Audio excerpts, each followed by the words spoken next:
Class 10 acid base and salt के fourth part में हम लोग डिस्कशन करेंगे सॉल्ट के बारे में। इस acid base and salt chapter का लास्ट पार्ट है।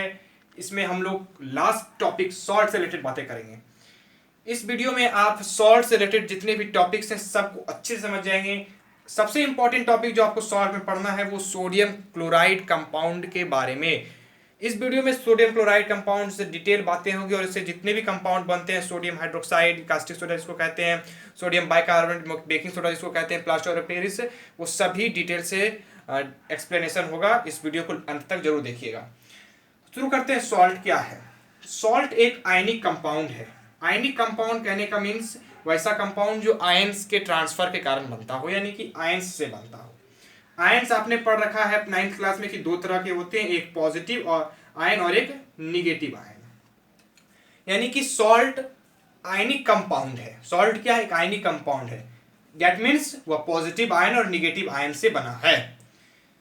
और वह सॉल्ट अगर डिसोसिएट करेगा यानी कि टूटेगा, salt is an ionic compound जो डिसोसिएट करता है तो पॉजिटिव आयन देता है एंड निगेटिव आयन और एक निगेटिव आयन भी देता है। ठीक है, ये तो सिंपल बात है। पॉजिटिव निगेटिव से बना है तो डिसोसिएट करेगा, दैट मींस टूटेगा तो पॉजिटिव आयन देगा और निगेटिव आयन देगा।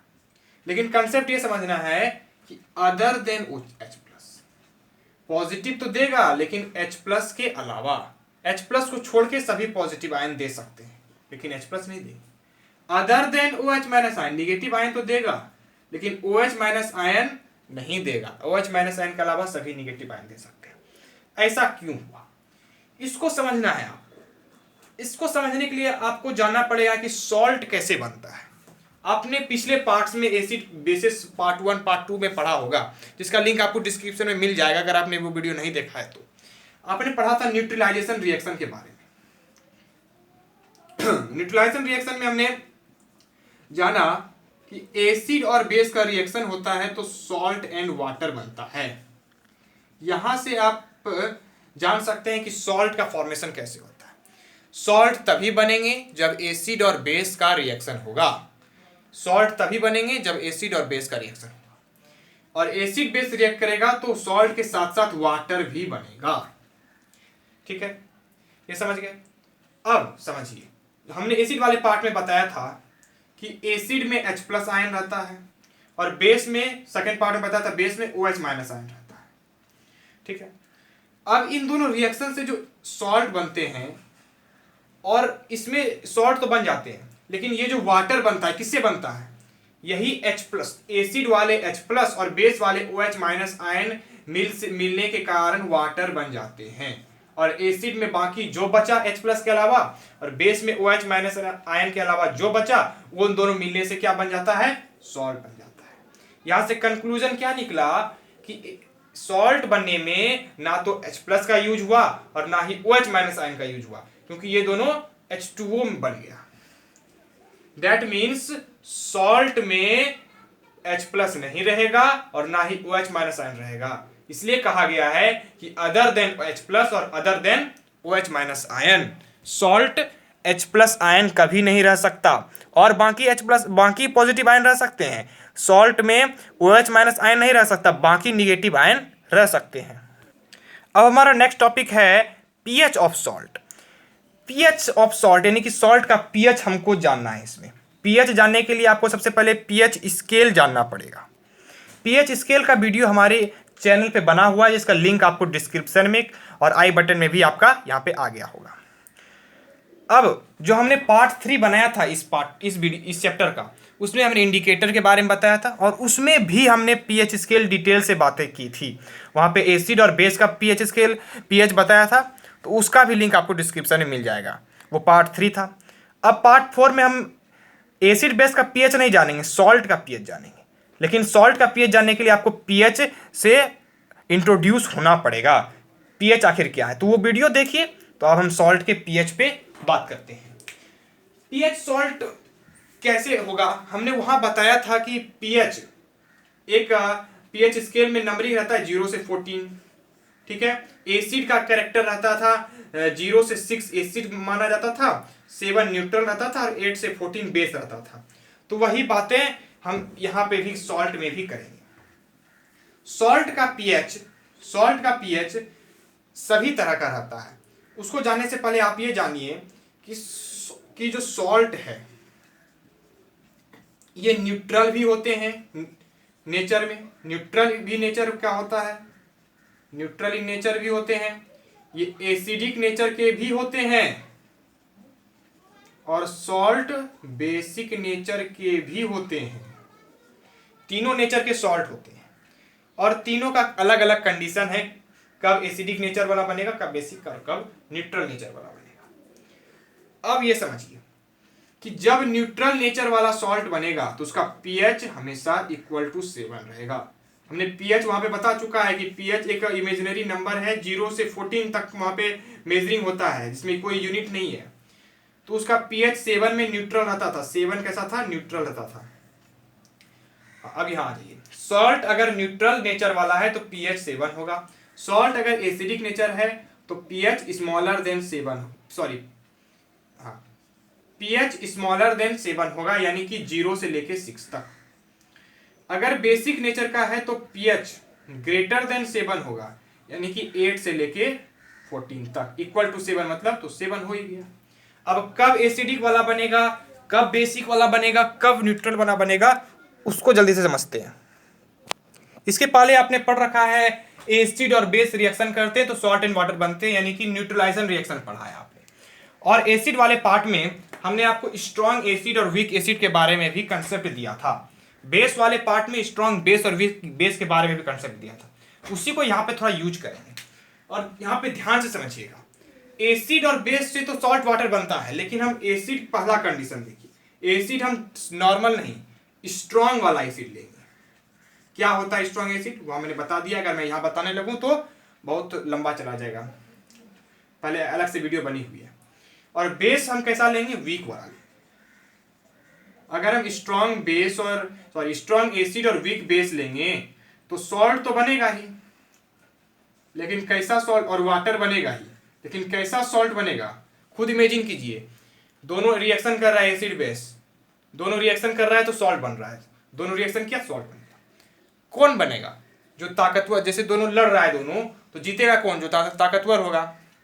स्ट्रॉन्ग वाला, ये स्ट्रॉन्ग है, ये ताकतवर है, एसिड ताकतवर है, स्ट्रॉन्ग क्योंकि है, तो एसिड जीतेगा। तो सॉल्ट कैसा बनेगा, एसिडिक इन नेचर बनेगा, यानी कि ये सॉल्ट उसका नेचर एसिडिक होगा, इसलिए इसका पीएच जो है वो लेस देन 7, यानी कि 0 से 6। एग्जाम्पल कहिएगा बताने के लिए, तो एग्जाम्पल लेते हैं। H2SO4 एक एसिड है, वीक बेस लेने का है तो वीक बेस आपका आ जाता है NH4OH। और यहां से जो सॉल्ट बनेगा, इसको मैं यहां लिख रहा हूं, कोई जगह कम पड़ रही है, NH4 का होल टू SO4। यहां से देखिए ये वाला और ये वाला वैलेंसी सिर्फ 2 है, SO4 का, इसलिए 2 कर दिए हैं। और ये H2 और OH मिलके H2O बन जाएगा। ये कैसा होगा, pH लेस देन 7। पहला कंडीशन समझ गए। दूसरा में स्ट्रॉन्ग एसिड लिए थे, अब वीक एसिड लेंगे, और वीक बेस लिए थे तो स्ट्रॉन्ग बेस लेंगे। अब देखिए एसिड बेस रिएक्शन करेगा, सॉल्ट तो बनेगा ही, लेकिन जीतेगा कौन, स्ट्रॉन्ग वाला। स्ट्रॉन्ग कौन है, बेस, तो सॉल्ट कैसा बनेगा, बेसिक इन नेचर का। और वाटर तो आपका बनेगा ही बनेगा। ये बेसिक इन नेचर हुआ, इसलिए पीएच ग्रेटर देन 7, यानी कि 8 से लेके 14 तक का। एग्जाम्पल कहिएगा देने, तो एग्जाम्पल है H2CO3। ये वीक एसिड क्या, ये वीकेस्ट एसिड है, ये हमने एसिड वाले पार्ट में बताया है, ये सबसे वीक है। और स्ट्रॉन्ग बेस NaOH तो है ही स्ट्रॉन्ग, चलिए इसको ले लेते हैं। रिएक्शन करेगा, यहां लिख रहा हूं क्योंकि जगह कम पड़ रही है। यहां से ये सॉल्ट बनेगा Na2CO3, ठीक है, और ये H2 और OH मिलके क्या बन जाएगा, H2O। रिएक्शन को बैलेंस कर लीजिएगा, बैलेंसिंग आपको फर्स्ट चैप्टर में पढ़ना था, उसकी वीडियोस भी हमारे बनी हुई। तो यहाँ पे जो ये बना, ये कैसा होगा, बेसिक नेचर का होगा, इसका पीएच है ग्रेटर देन 7, 8 to 14। तीसरा कंडीशन समझते हैं इसको। इसमें क्या है कि तीसरा कंडीशन, उसमें हमने एक स्ट्रॉन्ग ले रहा था, एक बीस ले रहा था, एक स्ट्रॉन्ग लेते थे, एक वीक लेते थे। या हम दोनों को स्ट्रॉन्ग लेंगे, स्ट्रॉन्ग एसिड और स्ट्रॉन्ग बेस।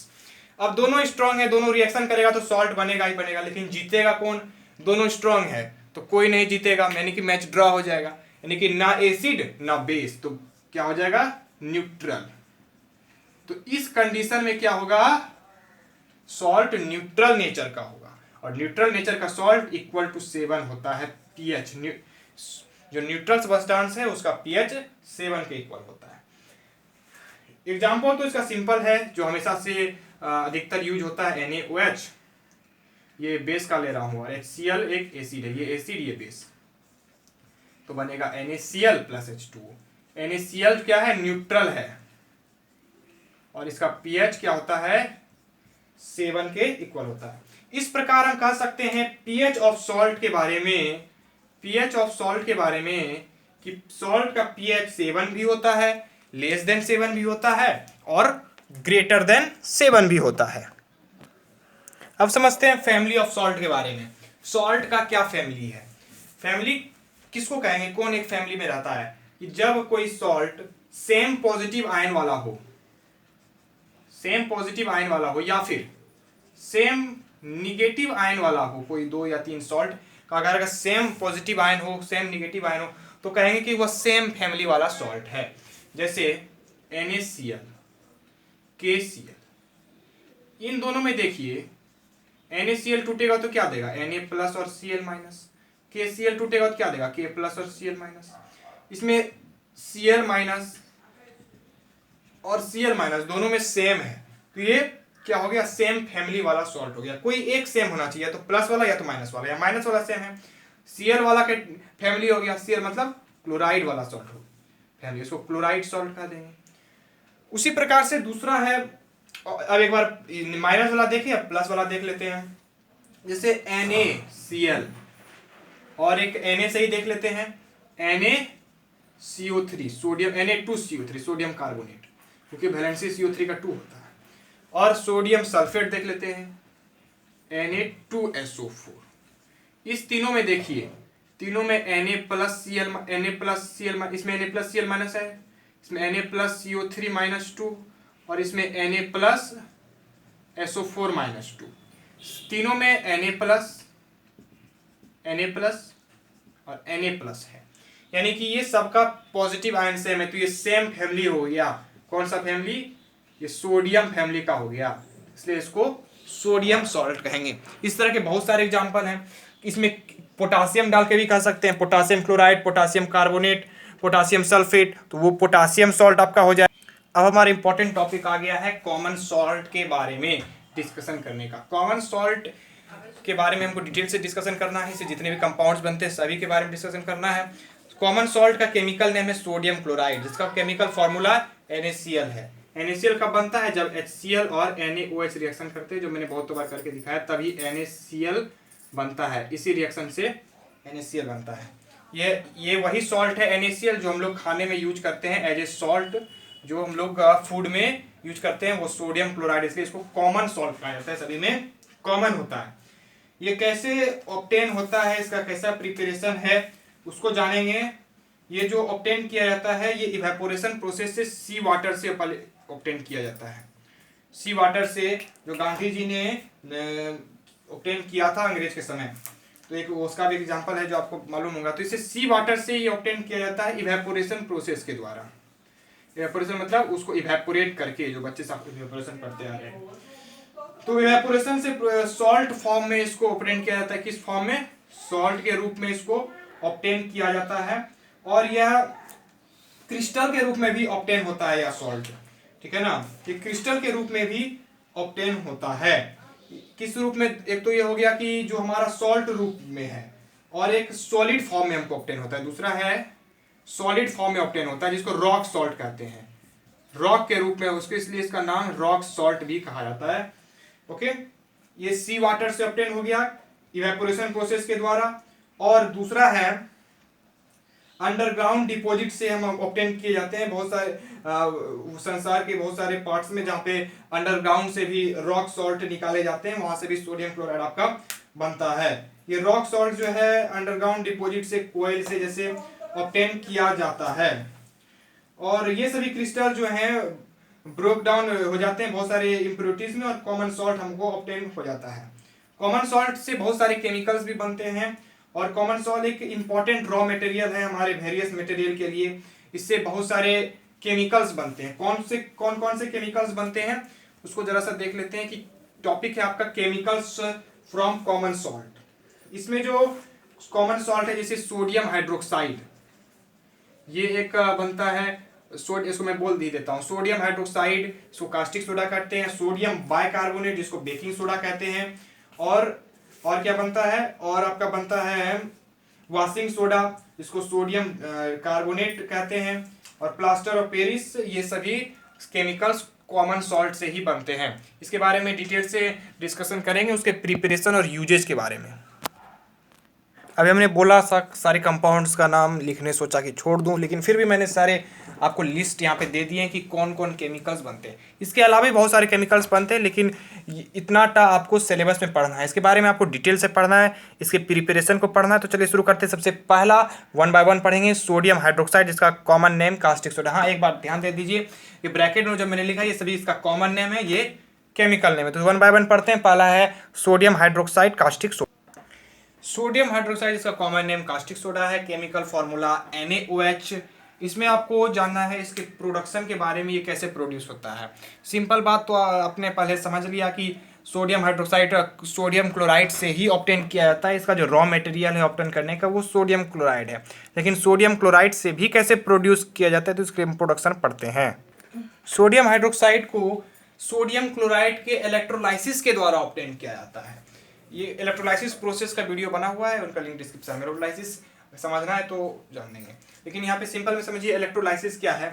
इलेक्ट्रो मतलब इलेक्ट्रो, इतना का मीनिंग है। इलेक्ट्रो मतलब इलेक्ट्रिसिटी या फिर इलेक्ट्रिक करंट भी कह सकते हैं। और लाइसिस जब भी आएगा इसका मीन्स ब्रेक डाउन, यानी कि इलेक्ट्रिसिटी की मदद से ब्रेक डाउन करके जो भी कंपाउंड बनते हैं उस प्रोसेस को इलेक्ट्रोलाइसिस कहते हैं। तो ये इलेक्ट्रोलाइसिस प्रोसेस से ऑब्टेन किया जाता है। किसका इलेक्ट्रोलाइसिस? सोडियम क्लोराइड का। और सोडियम क्लोराइड कैसा हो?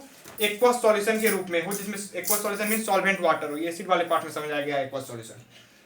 किसका करेंगे? सोडियम क्लोराइड के एक्वस सॉल्यूशन का। ये मैंने एक्वस लिखा। एक्वस सॉल्यूशन भी कैसा हो? उसमें एसिड की जो है कंसेंट्रेटेड हो, डाइल्यूट नहीं हो, कॉन्क हो, कंसेंट्रेटेड एक्वस सॉल्यूशन कंसेंट्रेटेड हो। और ये कंसेंट्रेटेड एक्वस सॉल्यूशन किसका हो? सोडियम क्लोराइड को हो। इसी का हम इलेक्ट्रोलाइसिस करते हैं। इलेक्ट्रोलाइसिस किसका करेंगे? सोडियम क्लोराइड का। सिर्फ नहीं, वो कैसा होना चाहिए? एक्वस सॉल्यूशन में होना चाहिए और कंसेंट्रेटेड भी होना चाहिए। इसी concentrated aqueous solution of sodium chloride को क्या नाम दिया गया है? एक वर्ड इसके लिए दिया गया है। ये पूरे के लिए सोडियम क्लोराइड के कंसेंट्रेटेड एक्वस सॉल्यूशन के लिए वर्ड दिया गया है, नाम है ब्राइन। अब से हम इतना लंबा वर्ड यूज नहीं करेंगे, सिंपल कहेंगे brine. Concentrated aqueous solution of sodium chloride is known as brine. यानी कि इलेक्ट्रिक करंट से इसको तोड़ देना है ब्राइन को। Electrolysis means electrolysis of Bryan में हमने इलेक्ट्रिक करंट पास किया तो टूटा, तो क्या बन गया? NaOH। लेकिन इसका फुल प्रोसेस क्या होगा? फुल प्रोसेस को यहां समझते हैं। ब्राइन मतलब क्या है? एक्वस सॉल्यूशन है सोडियम क्लोराइड का। सोडियम क्लोराइड तो है ही, ब्राइन मतलब उसका एक्वस सॉल्यूशन है, मतलब उसमें सॉल्वेंट वाटर, उसमें वाटर डिजॉल्व होना चाहिए। तो यानी कि यही है एक्वस सॉल्यूशन, जिसमें वाटर डिजॉल्व है। किसका? सोडियम क्लोराइड का। और वो कैसा हो? कंसेंट्रेटेड हो। कंसेंट्रेटेड है ही, चलिए कॉन्क वाला है। तो NaCl में वाटर डिजॉल्व कर देंगे, इसी का नाम आपका ब्राइन है, जो हमने बताया। इससे जब इलेक्ट्रिक करंट पास करें रिएक्शन होगा, NaCl प्लस H2O मिलेगा, फिर टूट भी जाएगा और टूट के बन जाएगा यहां से Na और यहाँ का OH बन जाएगा NaOH। बाकी का ये Cl क्लोरीन गैस के रूप में उड़ जाएगा और यहाँ का हाइड्रोजन भी हाइड्रोजन गैस के रूप में उड़ जाएगा। गैस है इसलिए एरो दिखा देंगे, ये ऊपर उड़ जाएगा। और साथ ही और प्लस क्लोरीन गैस के रूप में भी उड़ जाएगा। तो ये सारे प्रोडक्ट्स हो गए ब्राइन के इलेक्ट्रोलाइसिस करने पे। इस प्रोसेस को, जिस प्रोसेस से ये सारे बने हैं, इस प्रोसेस को क्लोर अल्काली प्रोसेस भी कहा जाता है। यहाँ पे क्लोरीन गैस निकला है। इस प्रोसेस को क्लोर अल्काली प्रोसेस भी कहा जाता है। क्यों कहा जाता है? क्योंकि यह क्लोरीन बना है और अल्काली मतलब बेस, वैसा बेस जो वाटर में सॉल्युबल है उसको अल्काली कहते हैं। तो यहाँ पे बेस NaOH बना, इसलिए इस प्रोसेस को नाम दिया गया है क्लोर अल्काली प्रोसेस। इस प्रकार सोडियम हाइड्रोक्साइड का प्रोडक्शन होता है। सेकेंड में देखेंगे ब्लीचिंग पाउडर को। ब्लीचिंग पाउडर का केमिकल नेम है कैल्शियम ऑक्साइक्लोराइड और इसका केमिकल फॉर्मूला CaOCl2। CaOCl2 हम इस फॉर्म में भी लिख सकते हैं CaOCl Cl। इसका प्रोडक्शन देखते हैं कि ये कैसे प्रोड्यूस होता है। जब हम क्लोरीन गैस पास कराते हैं स्लेक्ट लाइन से, जब हम क्लोरीन गैस को पास कराते हैं सिलेक्ट लाइन से, तब ब्लीचिंग पाउडर का प्रोडक्शन होता है। सिलेक्ट लाइन क्या है? सिलेक्ट लाइन कॉमन नेम है जिसका केमिकल फॉर्मूला है कैल्शियम हाइड्रोक्साइड CaOH का होल 2, CaOH का होल 2, ये सिलेक्ट लाइन है।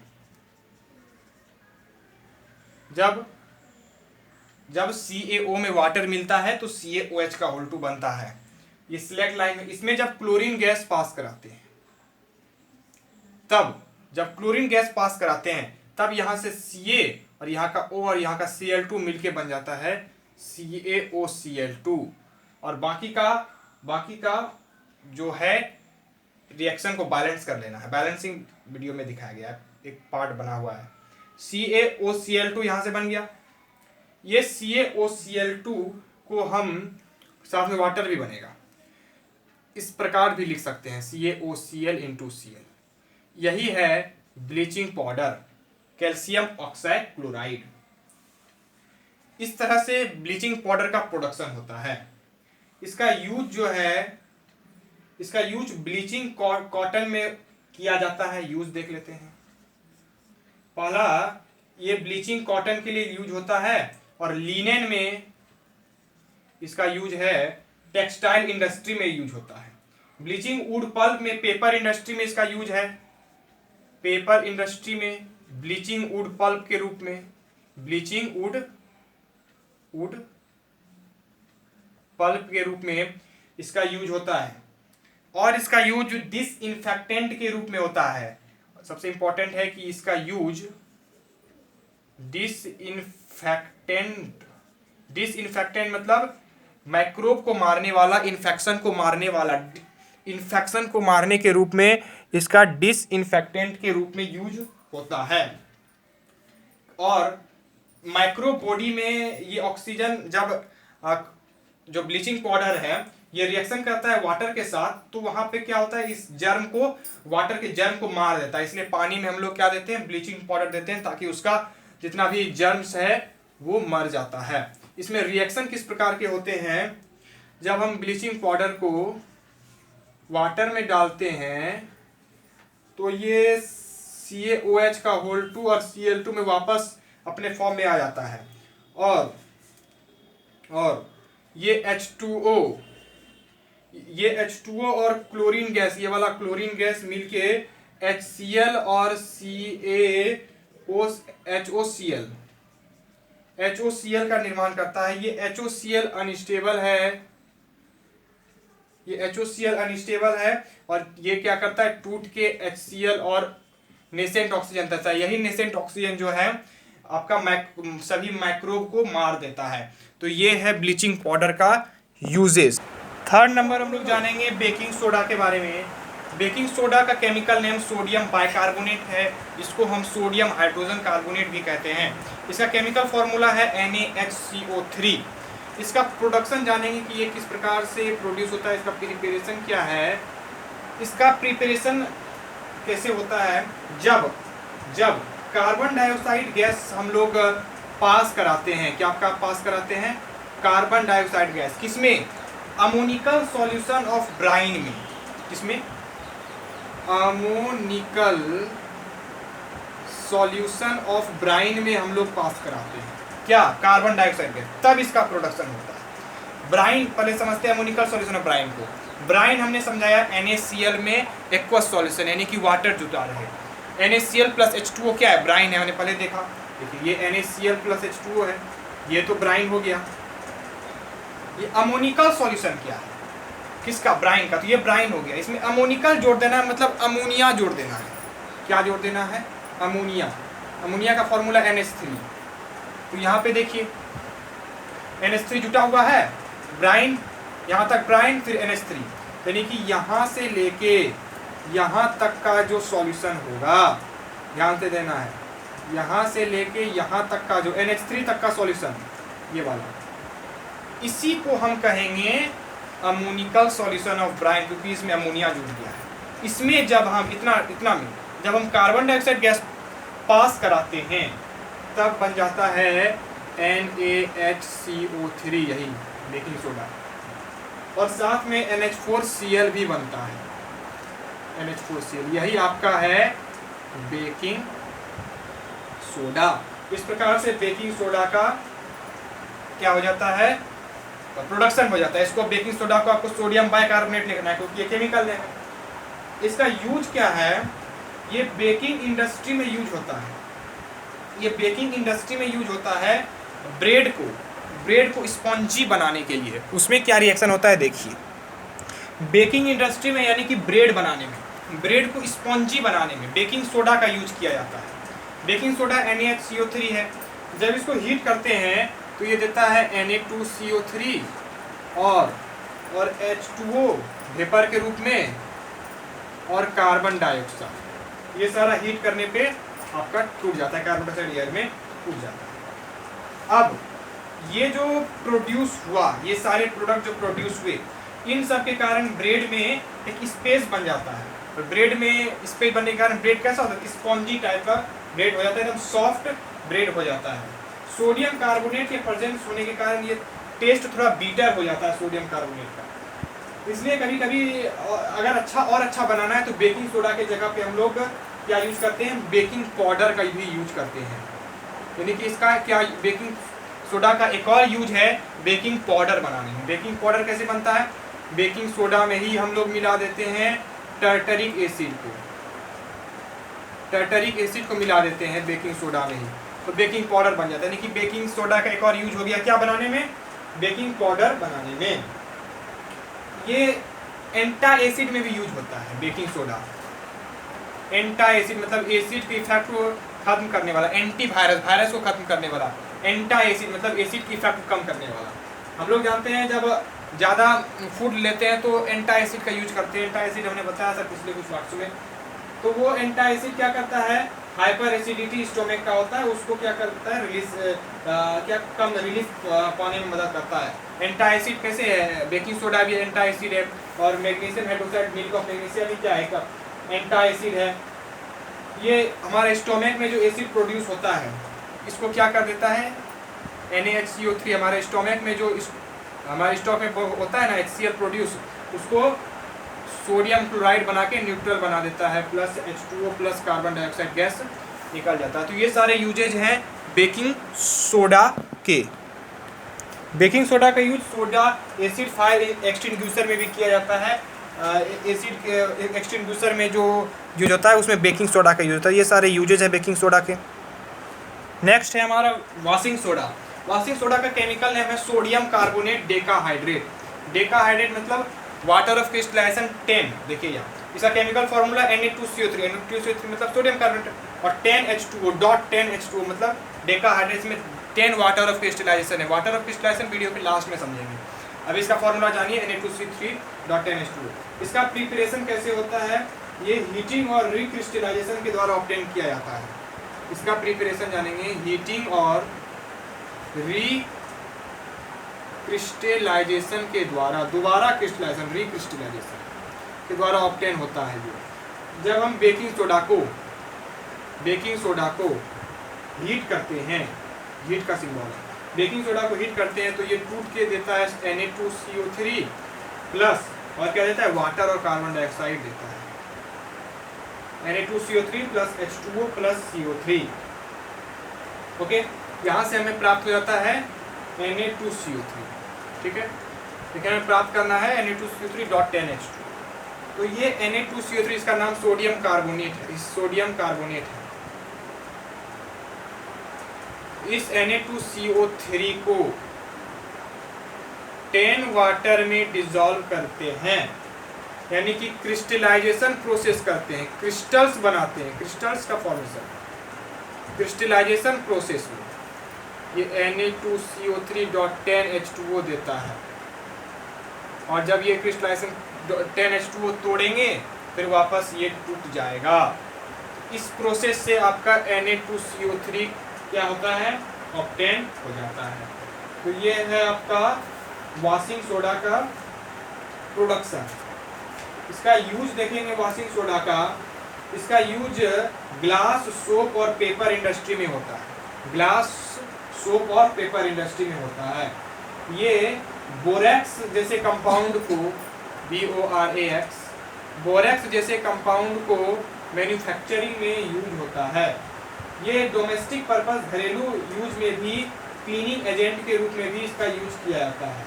और वाटर के हार्डनेस को रिमूव करने के लिए, वाटर में जो हार्डनेस प्रेजेंट है, हार्ड वाटर है, उसको रिमूव करने के लिए भी क्या किया जाता है, इसका यूज किया जाता है। ये कैसे, वाटर में हार्डनेस क्यों रहता है, वो प्रेजेंस का कारण है क्लोराइड और सल्फेट। किसका, कैल्शियम क्लोराइड और मैग्नीशियम क्लोराइड, कैल्शियम सल्फेट और मैग्नीशियम सल्फेट, इन चारों के कारण जो है वाटर में हार्डनेस रहता है।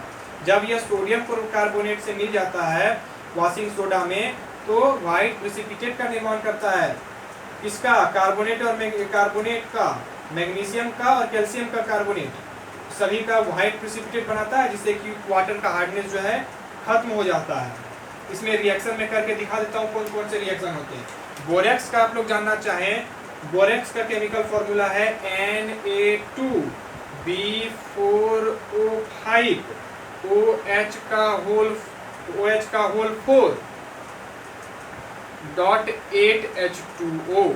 ये बोरेक्स का फॉर्मूला है। ये सभी वॉशिंग सोडा के क्या हो गए, यूजेज हो गए। हमने कहा कि अभी इक्वेशन लिख के दिखाते हैं वाटर का हार्डनेस कैसे खत्म होता है सोडियम कार्बोनेट से। तो ये देखिए वाटर का हार्डनेस क्यों होता है, मैग्नीशियम का क्लोराइड और मैग्नीशियम का सल्फेट, कैल्शियम का क्लोराइड और कैल्शियम का सल्फेट के कारण ही वाटर का हार्डनेस होता है। वो सभी मैंने यहाँ लिख दिया, और सभी को सोडियम कार्बोनेट से रिएक्शन करा रहे हैं। तो देखिए यहाँ मैग्नीशियम कार्बोनेट का व्हाइट प्रेसिपिटेट बन रहा है, कैल्शियम कार्बोनेट का व्हाइट प्रेसिपिटेट बन रहा है, मैग्नीशियम कार्बोनेट का व्हाइट प्रेसिपिटेट, इस तरह से व्हाइट प्रेसिपिटेट सबका बन रहा है। और साथ में NaCl N2SO4 बन रहा है। ये व्हाइट प्रेसिपिटेट क्या है, नीचे बैठ जा रहा है। नीचे देखिए एरो नीचे की तरफ है, तो नीचे बैठ जा रहा है, यानी कि सारा हार्डनेस जो इसके कारण होता था वो सभी नीचे बैठ गया। बाकी जो वाटर बचा वो विदाउट हार्डनेस वाटर बचा। इसलिए क्या है, सोडियम कार्बोनेट का यूज होता है हार्डनेस को खत्म करने में। इसको पॉज करके लिखिए आराम से। नेक्स्ट है plaster of Paris. Plaster of Paris कैसे ऑब्टेन होता है, कैसे प्रिपरेशन होता है। जब जिप्सम को 100 डिग्री सेल्सियस पे हीट करते हैं, जिप्सम का फॉर्मूला है CaSO4.2H2O। ये जिप्सम का क्या है, फॉर्मूला है। इस जिप्सम को जब हम 100 डिग्री सेल्सियस पे हीट करते हैं, जिप्सम क्या है भाई, जिप्सम देखिए फॉर्मूला से पता चल रहा है कि CaSO4 यानी कि कैल्शियम सल्फेट, और 2 है यानी कि डाई, इसलिए डाई और हाइड्रेट है यानी कि water. Calcium sulphate dihydrate है। इसको 100 डिग्री सेल्सियस पे जब हम हीट करते हैं तो क्या हो जाता है, ये टूट के CaSO4 और आधा हाफ H2O, CaSO4 H2O में टूट जाता है। इतना टूट गया, प्लस हाफ टूट गया। देखिए 2 था जिसमें से आधा टूट गया, तो बचा कितना, 3/2। आप जोड़ के देख लीजिए, 3/2 और 1/2 को जोड़िए, देखिए 2 टूट जाएगा, 3/2 H2O। ये जो टूटा CaSO4 H2O, इसी को कहते हैं, इसको क्या कहेंगे, CaSO4 मतलब कैल्शियम सल्फेट, और हाफ H2O है मतलब हेमी कहें या सेमी कहें, हाइड्रेट। जैसे हेमी स्फेयर मतलब आधा स्फेयर, उसी तरह आधा है सेमी सर्किल यानी कि आधा सर्किल। तो हेमी कहें या सेमी है, कैल्शियम सल्फेट हेमी या सेमी हाइड्रेट CaSO4। इसी को का कॉमन नेम है प्लास्टर ऑफ पेरिस। यानी कि प्लास्टर ऑफ पेरिस का केमिकल नेम हमने नहीं बताया था। इसका केमिकल नेम है कैल्शियम सल्फेट हेमी और semi hydrate, calcium sulphate hemi hydrate या कैल्शियम सल्फेट सेमी हाइड्रेट। इसका केमिकल फॉर्मूला CaSO4 H2O है। तो इस प्रकार से इसका प्रोडक्शन होता है। इसका जो बोन आपका फ्रैक्चर हो जाता है, हड्डी टूट जाती है, उसके प्लास्टरिंग में फ्रैक्चर बोन का प्लास्टरिंग में इसका यूज किया जाता है। ये आपका यूजेस हो गया। और डेकोरेशन में, सेलिंग के डिज़ाइन बनाने में, डेकोरेशन में भी इसका यूज होता है। इस प्रकार से हमारा कॉमन सॉल्ट से जितने भी कंपाउंड बनते थे सोडियम क्लोराइड से, वो सारे कंपाउंड के बारे में हमने डिटेल से पढ़ लिया है, वो सारे खत्म हो चुके हैं। लेकिन हमने वीडियो के बीच में जो कहा था कि वाटर ऑफ क्रिस्टलाइजेशन, वीडियो के लास्ट में बताऊंगा, उसको वाटर ऑफ क्रिस्टलाइजेशन को जरा समझ लेते हैं। वाटर मॉलिक्यूल, ध्यान से सुनिएगा, वाटर मॉलिक्यूल जो क्रिस्टल का स्ट्रक्चर बनाता है, सॉल्ट के क्रिस्टल का स्ट्रक्चर बनाता है, क्या बनाता है? क्रिस्टल का स्ट्रक्चर, उसको वाटर ऑफ क्रिस्टलाइजेशन कहते हैं।